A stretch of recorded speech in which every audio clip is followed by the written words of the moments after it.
Hello, everybody. Welcome back to yet another episode. I remember in our previous introductory episode, I discussed concepts such as cultural appropriation, cultural appreciation through a personal anecdote where I questioned whether I could justify my own participation in Black cultural forms, dance forms, such as ska, reggae, ndambolo, etc. Additionally, I did say we would start talking about forms of cultural appreciation, syncretism, and K-pop dance choreographies. However, I will be pushing that to one episode after this. I want to talk more about K-pop and its context, where it came about, and how it was founded on Black culture. This is because we see clear forms of cultural appropriation in modern K-pop, with groups commercializing sounds, aesthetics, movements, choreo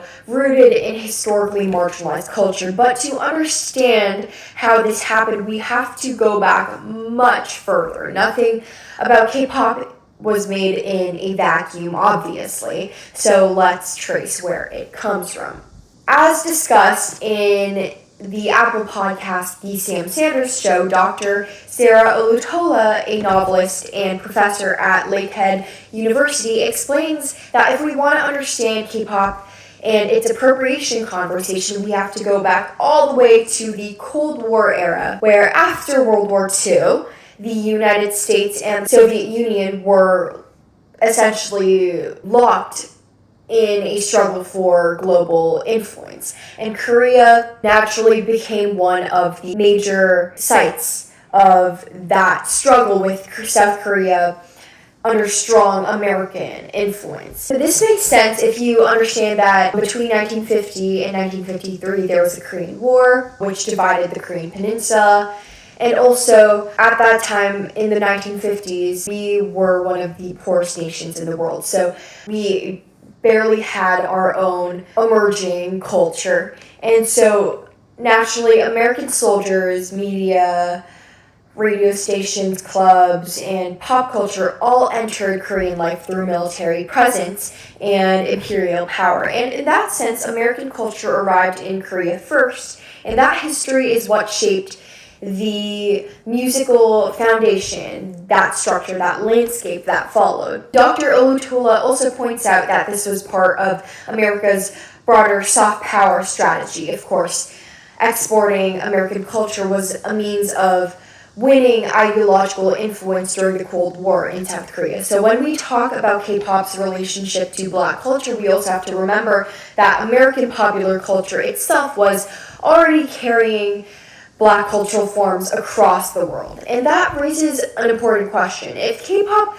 later borrowed from Black music and dance in our existing industry right now, what does that borrowing mean when the global system was already built through unequal cultural transfer or sharing, spanning all the way back to the Cold War era? Given this historical context, K-pop's adoption of Black music and culture can be understood as part of cultural syncretism, which entails the blending of cultural forms through long-term contact, as you can see through Black culture arriving in South Korea decades back, right after the Korean War, and also cultural exchange and adaptation. But K-pop is also heavily business-oriented, and that is where the issue becomes a bit more complicated. If you guys think of cultural appropriation and appreciation as two ends of a spectrum with cultural syncretism in between, built upon context,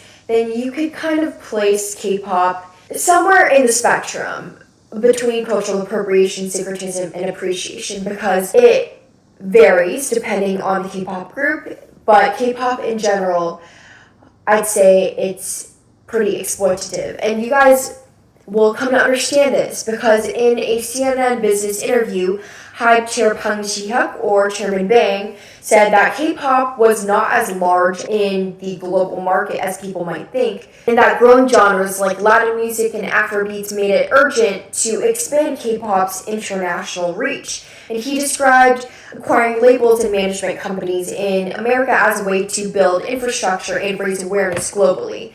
And in other words, K-pop has not simply borrowed from Black music out of, I guess, this sense of admiration or out of necessity, but also strategically used Black music as a tool for global expansion of their soft power influence. That point is reinforced by Chairman Bang's earlier comments in 2017, where he said that Black music is the base of many genres, and that K-pop groups like BTS, one of the major groups that honestly spearheaded K-pop's global influence, embraced K-pop and Black music because those sounds lowered the barrier to Western markets, which is why BTS helped introduce K-pop and this industry to Western markets. He also described K-pop's visual aesthetics, its package, including its polished performances, its stage presence, its strong styling as part of what made the genre globally visible. And to talk about Black music influence, scholars and critics have consistently pointed out that K-pop's early development was deeply founded upon and shaped by Black music. Jane Lee, I encountered one of her videos on Instagram. She describes K-pop as Black culture systemized through a Korean entertainment industry, tracing its origins to as far as groups such as Sateojin Boys, who debuted in 1992 and drew heavily from US hip-hop. One example often discussed is the resemblance between Sateojin Boys' 1995 hit Come Back Home and Cypress Hill's Insane in the Brain.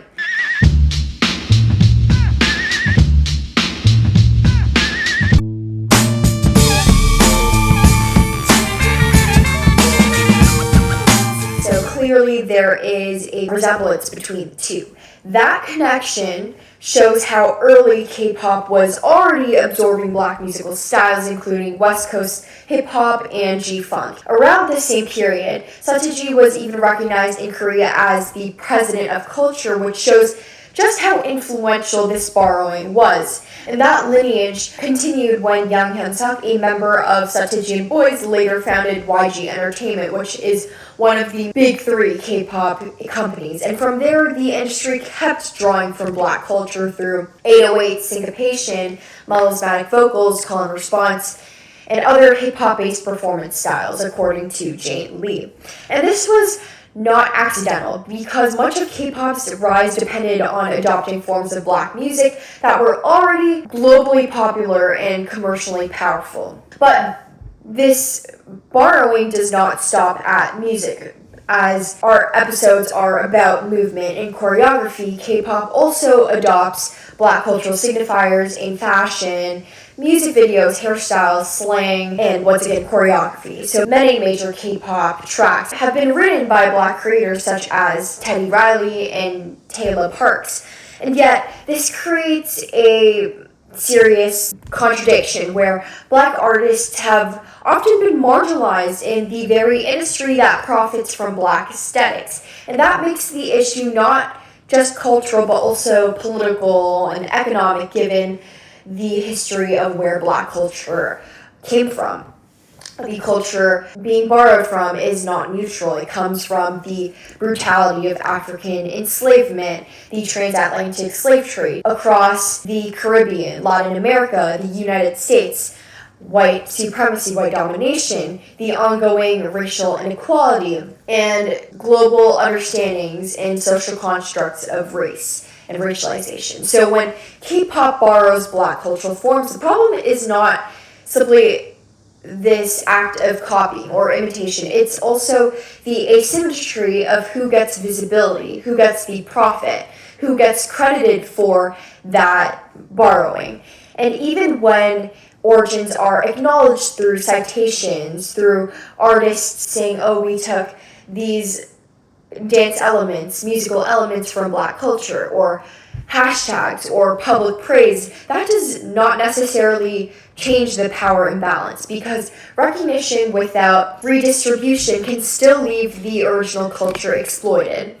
And the relationship between K-pop and Afrobeats makes this even clearer, because often the borrowing appears at the level of sound texture, choreography, styling, aesthetics, and visual references to Africanness or blackness without substantial acknowledgement of African artists, choreographers, or cultural context or originating cultures. And the reason why this poses a significant issue and controversy is that this identity, this diluted classification of blackness, which spans several different groups within Africa and the African diaspora, were relegated and disparaged to a significantly inferior status, often compared to the status of a superior type of monkey during the era of Enlightenment, where we saw the emergence of fields such as anthropology, and these scientists would always compare the physical appearance of African people with apes, because they assumed that physical appearance determined one's intellectual capabilities, and that also influenced the global perception and understanding of Africa as an inferior continent with inferior types of human beings, which was based on totally false assumptions. And that kind of builds the social construct of race that we see today. We assume that race is often biological, that it determines our status in society. That is totally not true. The definition of race changes, it's ever changing, it changes over time. This concept of race and racialization is based on context, and it's wielded to benefit certain groups in political, social contexts. So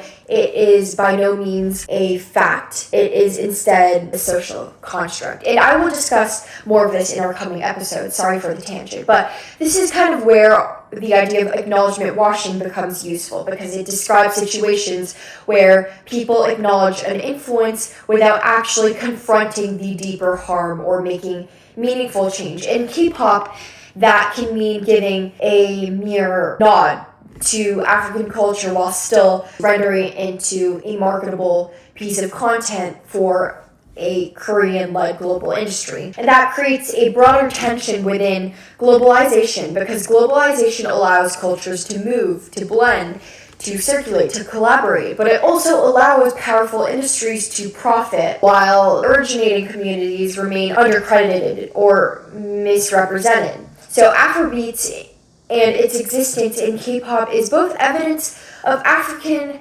global influence and a reminder of how easily that influence can be extracted through exploitative means. This is why the question comes down to not simply whether K-pop borrows from Black culture. The deeper question is how it borrows, who benefits, and whether the borrowing preserves its original meaning or dilutes it, perpetuating this historical narrative of white domination, white European groups taking away from Black culture and positing it as non-existent. And the K-pop industry's use of Black music and dance often looks less like a neutral exchange and more like a very strategic, a very selective incorporation of different elements of Black culture filtered through commercial industry, a commercial ambition. And that does not make every example identical, but it does mean that we need to be careful about celebrating influence without asking who pays the price for it. To close, in the coming episodes, as I mentioned, I will be looking closely at specific K-pop choreographies and asking whether they cross the line into cultural appropriation, using my own appropriation score. And the reason why this episode came about and I am going on a bit of a tangent is because I want you guys to know how important context is. Context matters, and context tells us where something falls on the spectrum between appropriation and appreciation. That is it for our episode today. I will be talking about the briefly introduced concept of race as a social construct, and also this idea of blackness in our very next episode, which will be me analyzing a choreography by Le Seraphim. Thank you guys so much. Bye!